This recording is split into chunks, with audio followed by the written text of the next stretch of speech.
As the Sean Diddy Combs trial moves into its second week of witness testimony, Day 14 brought one of the most emotionally charged and legally complex sessions yet. Defense attorney Brian Steele launched a multi-pronged offensive aimed at dismantling the credibility of Mia, the fourth alleged victim to testify. But what began as a line of attack intended to paint her as inconsistent and opportunistic evolved into a powerful portrait of alleged psychological manipulation, fear, and trauma bonding.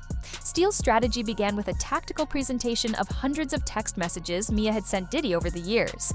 The texts ranged from holiday greetings and casual check-ins to vivid messages describing dreams in which Diddy acted as her protector. The implication was clear that the warm, at times affectionate tone of these communications contradicted Mia's claims of abuse, casting doubt on the reliability of her testimony.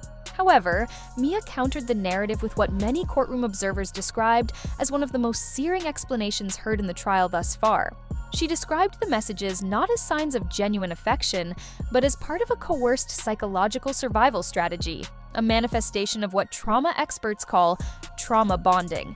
This wasn't love.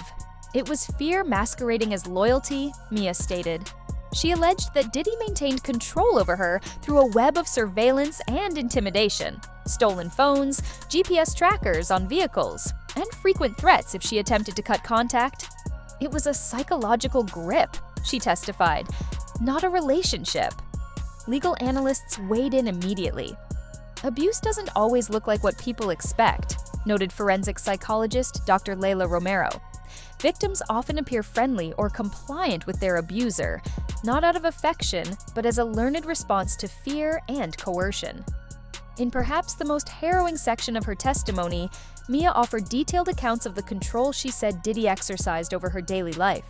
What appeared to the public as a life of opulence, luxury vehicles, elite travel, private parties, was, according to Mia, a gilded cage. "I was in a prison disguised in luxury and power," she declared. She described constant monitoring, a sense of isolation, and the ever-present threat of retaliation if she stepped out of line. She also directly addressed critics, including public figures, who have questioned why abuse victims don't come forward sooner.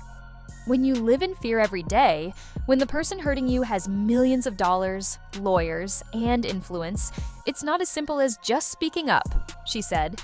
People need to stop shaming victims for not responding on a timeline that makes them comfortable. Her testimony added emotional depth to a trial that has often become entangled in legal technicalities and celebrity drama. It was a reminder of the human toll behind the headlines. Steele also leaned into one of the defense's most controversial angles, that the case is financially motivated.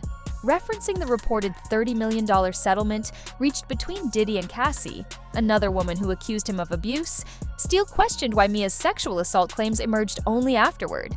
He suggested that Mia saw the potential for a payout and followed suit. "Why now?"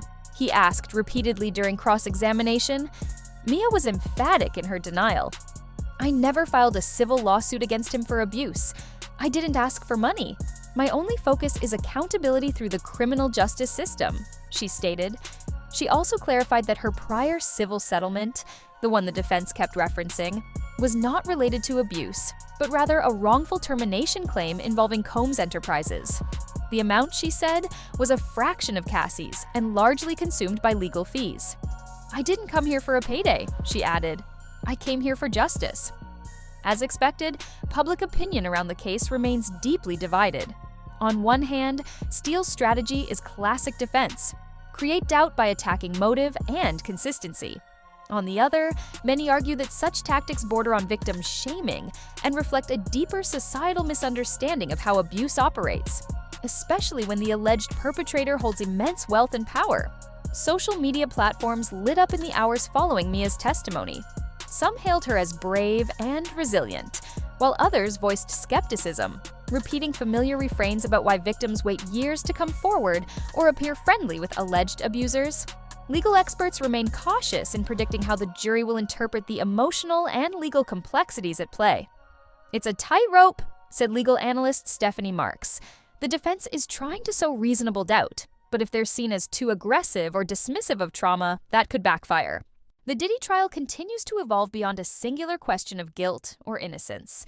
It has become a referendum on how the legal system and the public interprets power, trauma, memory, and justice. Mia's testimony on day 14 reminded everyone that behind each headline is a human being navigating fear, coercion, and survival. As proceedings continue, one thing is clear: this trial isn't just about what happened, it's about how we understand what happened, and whether society is willing to accept that the signs of abuse don't always fit into neat narratives.